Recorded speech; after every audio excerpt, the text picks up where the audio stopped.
स्वागत है आप सभी का एक बार फिर से मेरे चैनल पे। और टाइटल से आपने देख ही लिया होगा कि आज हम बात करने वाले हैं fast rep versus slow and controlled rep. क्या ज्यादा बेटर है हाइपरट्रॉफी के लिए, मसल ग्रोथ के लिए। So I am gonna give you a heads up that this video is unlike any other video you ever seen on social media और on YouTube. ये video में जो मैं आपको बताने वाला हूँ वो आपने किसी भी फिटनेस इन्फ्लुएंसर से शायद पहले कभी नहीं सुना होगा, और जिस तरह से मैं समझाने वाला हूँ वैसे तो बिल्कुल भी नहीं सुना होगा, क्योंकि ये वीडियो देखने के बाद आपका एक्सरसाइज को लेके पर्सपेक्टिव खुल जाएगा। You will never be able to see exercise the way you've been seeing it until now. So ये वीडियो बहुत ही वैल्यूएबल है, अनमोल होने वाला है। ये वीडियो आपका नजरिया बदल जाएगा एक्सरसाइज को लेके। आप ज्यादा बेटर जज कर पाओगे कि फास्ट रैप या स्लो रैप क्या बेटर है और क्यों बेटर है। बहुत ही थरो वीडियो होने वाला है, शायद थोड़ा लंबा हो जाए, लेकिन मैं फिर भी एक कंसाइज वे में आपको समझाने की कोशिश करूंगा। So sit tight and keep your ears and eyes open.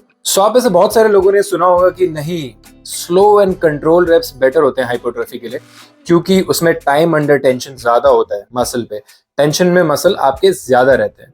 कुछ लोगों ने सुना होगा नहीं, हमें कॉन्सेंट्रिक एक्सप्लोसिवली करना चाहिए और एक्सेंट्रिक स्लोली करना चाहिए, क्योंकि एक्सेंट्रिक वैसे ही आपको ग्रेविटी नीचे खींच रही है, तो आप उसको थोड़ा डिले करोगे, स्लो जाओगे तो आपके मसल ज्यादा काम करेंगे, टाइम अंडर टेंशन बढ़ेगा, वो ज्यादा बेहतर होगा।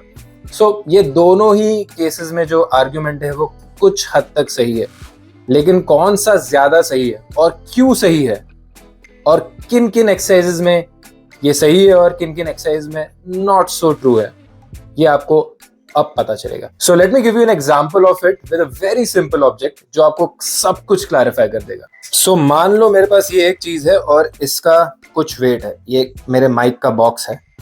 मान लो ये इतना लाइट नहीं है जितना लाइट ये है, इसका कुछ वेट है, मान लेते हैं इसका वेट 5 किलो है, ठीक है। अब एक्सरसाइज में हम यूजुअली क्या करते हैं, हम किसी वेट को उठाते हैं, उसे पुश करते हैं या पुल करते हैं। तो बेसिकली हम उसे एक पोजीशन से दूसरी पोजीशन में ले जा रहे होते हैं। जैसे हम बाइसेप कर्ल का एग्जांपल लेते हैं। बाइसेप कर्ल में अगर कुछ हमने पकड़ा है जिसका वेट है, तो हम उसे इस पोजीशन से शुरू करते हैं, नीचे है मेरा हाथ, और अपने बाइसेप को ट्रेन करने के लिए मैं उससे यहां लाता हूं, मतलब फ्रॉम पॉइंट ए जो नीचे है to point B to contract my biceps and to stretch it.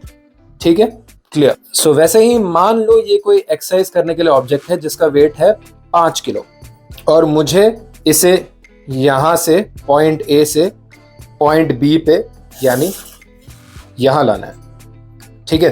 तो इसको यहां पे लाने के मेरे पास दो तरीके हैं, पॉइंट ए से पॉइंट बी पे लाने के। एक तरीका इसे यहां से यहां ले जाने का हो गया, मैं इस तरह से ले जाऊं, और दूसरा तरीका इसे यहां से यहां ले जाने का हो गया, मैं इसे इस तरह से ले जाऊं। तो अब दोनों तरीकों में फर्क क्या है? फर्क यह है कि जो पहले मैंने किया था उसमें पूरा मेरा हाथ इन कांटेक्ट में था इस वेट से, तो मैं पॉइंट ए से पॉइंट बी तक जब वेट को लेके गया तो मेरे muscles through out the range of motion, मतलब पॉइंट ए से पॉइंट बी तक मेरा रेंज ऑफ मोशन था, उसमें मेरे मसल्स इन्वॉल्व्ड थे। लेकिन जब मैं दूसरे तरीके से लेके गया, जब मैंने सिर्फ इसको पुश कर दिया एक्सप्लोसिवली थोड़ा फास्ट, तो मेरा हाथ सिर्फ एक सर्टेन एंगल तक ही इन्वॉल्व था। मैंने बस शुरुआत में थोड़ा सा पुश किया और बाकी ये खुद चले गया। अब एक तो सबसे पहली चीज इसमें ये हुई कि इसमें कंट्रोल मेरा चले जाता है, क्योंकि जब मैं ऐसे पुश करता हूं तो मुझे पता है ये यहां से मुझे पॉइंट बी पे ले जाना है, और मैं प्रिसाइजली यहां लाके फोर्स लगाना बंद कर दूंगा, तो ये पॉइंट ए से पॉइंट बी पे पहुंच जाएगा। दूसरे वाले में मैंने ऐसे पुश कर दिया, तो बस मेरा हाथ तो यहां से यहां तक ही इस वेट के साथ कांटेक्ट में था। मतलब इसको मैंने वहां पहुंचाने के लिए शुरुआत में ही अपने मसल से इतना दम लगा दिया कि बाकी का जो रेंज ऑफ मोशन है ये इसने खुद कवर कर लिया। मतलब इनर्शिया डेवलप हो गया, मोमेंटम से ही इसने बाकी का रेंज ऑफ मोशन कवर कर लिया। तो एक में मैंने सबसे पहले मैंने फोर्स लगाया स्लो एंड कंट्रोल्ड, यहां से मैंने फोर्स लगाया और यहां पे पहुंचा दिया, जिसमें मेरे muscle through out the range of motion काम कर रहे थे, क्योंकि मुझे एक सर्टेन वेट को पुश करना है। तो वो वेट कितना ज्यादा होगा उस पर डिपेंड करता है कि मेरे मसल कितने रिक्रूट होंगे, ठीक है। तो ये मैंने पॉइंट ए से पॉइंट बी पे पहुंचा दिया, और दूसरे में मैंने सिर्फ पॉइंट ए पे इतना फोर्स लगाया कि बाकी का काम इनर्शिया ने कर दिया। सो आई होप आपको यहां तक समझ में आ गया होगा। अब जो हमने एग्जांपल यहां देखा था उसे ही हम एक जिम वाली एक्सरसाइज पे अप्लाई करके देखते हैं, जो एक्सरसाइज है bicep curl. It's a very simple exercise. तो हम बाइसेप कर्ल का एग्जांपल ले रहे हैं। तो अगर मान लो ये वेट है या मान लो ये डंबल है जो 5 किलो का है। अब अगर मैं इससे बाइसेप कर्ल कर रहा हूं तो पहली तरह जो मैं करूंगा वो मैं ऐसे करूंगा। डंबल है, मैं इसको उठा रहा हूं, ठीक है, मेरे बाइसेप कॉन्ट्रैक्ट हो रहे हैं, यहां तक करूंगा और मैं नीचे आ जाऊंगा। मैं ऊपर भी कंट्रोल्ड वे में आ रहा हूं और मैं नीचे भी कंट्रोल्ड वे में आ रहा हूं। स्लो है। अब देखते हैं सेकंड एग्जांपल जिसमें हमने इसको सिर्फ पुश किया था और ये खुद ब खुद इसने स्टार्टिंग में जो फोर्स लगाया था उसके दम पे इसने पूरा का पूरा रेंज ऑफ मोशन कवर कर लिया था और एक्चुअली थोड़ा ज्यादा चले गया था जहां हमें पहुंचाना था उससे। तो वैसे ही अब अगर मैं इसे फास्ट करूं तो ठीक है, मैंने इतना फास्ट किया।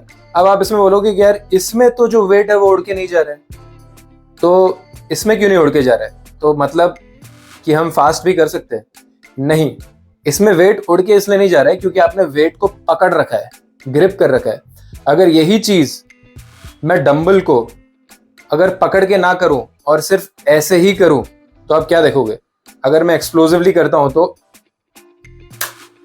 ये देखो, डंबल अपने आप इनर्शिया से उड़ रहा है। मतलब मैंने जो दम लगाया वो यहाँ पे एक्सप्लोसिवली करने के चक्कर में मैंने इतना दम लगा दिया कि मेरे यहाँ के दम से ही बाकी के रेंज ऑफ मोशन में वेट इनर्शिया से ही ट्रैवल करके चले गया और फिर वापस नीचे आ गया क्योंकि यहाँ पे मैंने पकड़ा नहीं है। तो बिल्कुल वैसे ही फर्क सिर्फ इतना ही है कि आपने वेट को पकड़ रखा है इसलिए वो उड़ के नहीं जा रहा है, लेकिन इनर्शिया तो उस पर अप्लाई हो गया है। आपने शुरुआत में ही इतना दम लगा दिया कि बाकी का सारा काम इनर्शियल फोर्सेस से जो मोमेंटम जनरेट हुआ है उसने ही कर दिया सारा काम। तो मतलब आपके बाइसेप एक्चुअल में ट्रेन इतनी रेंज ऑफ मोशन में ही हुए हैं, बाकी रेंज ऑफ मोशन का काम इनर्शिया ने कर दिया। मतलब आपने यहां इतना दम लगा दिया कि बाकी के रेंज ऑफ मोशन में आपके बाइसेप को दम लगाने की जरूरत ही नहीं पड़ी। तो इससे हमें क्या पता चलता है? इससे हमें यह पता चलता है कि slow and controlled reps are better for muscle growth, क्योंकि उसमें आप throughout the range of motion में आपका पर्टिकुलर मसल काम करता है। जबकि जब आप एक्सप्लोसिवली ट्रेन करते हैं तो जब आप एक्सप्लोड कर रहे होते हैं, जब आप शुरुआत कर रहे होते हैं रेंज ऑफ मोशन की, आप वहीं पे इतना फोर्स लगा देते हो कि बाकी का जो रेंज ऑफ मोशन में जो वेट होता है वो अपने आप इनर्शियल फोर्सेस से ही पॉइंट ए से पॉइंट बी पे पहुंच जाता है। उसमें आपके मसल को काम करने की जरूरत ही नहीं पड़ती। सो आई होप अब आपको अच्छे से समझ में आ गया होगा कि क्यों स्लो और कंट्रोल्ड रेप्स बेटर होते हैं फास्ट और एक्सप्लोसिव रेप्स से। ना इसका मतलब ये नहीं है कि फास्ट और एक्सप्लोसिव रेप हर केस में बुरे ही होते हैं। कुछ केसेस में जो इनर्शियल फोर्स हमारा प्रोड्यूस हो रहा है बहुत जोर से किसी चीज को धकेलने से या खींचने से, उसको हम अपने एडवांटेज के लिए भी यूज कर सकते हैं। और ये यूजुअली हम पुलिंग एक्सरसाइजेस में कर सकते हैं, like lat pull downs and rowing.